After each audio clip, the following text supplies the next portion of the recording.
इकडे बघ बरं.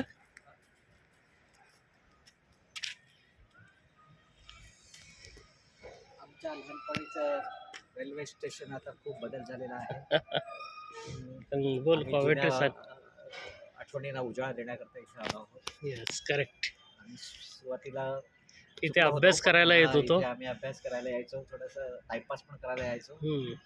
फिल्मची शूटिंग बघायला यायचो. ट्रेनची शूटिंग बघायला यायचो. बरेचशा वेळेला कोणत्या कोणत्या फिल्मची शाळा- शूटिंग पाहिलीस? पाप और पुण्य आणि रत्नदीप. रत्नदीप, आणखी 2 तर आहेच मी पाहिले, ते लक्षात आहे. शक्ती. शक्ती, हा हा, शक्ती. दिलीप कुमार. आणि बरेचसे ऍक्टर्स आणि ऍक्ट्रेसेस आपण या तळव्यातल्या ठिकाणी पाहिलेले आहेत. बिर्याणी खायला यायचे. बरोबर, तवाची फेमस हा, नॅशनल famous. बिर्याणी. हो. National बिर्याणी.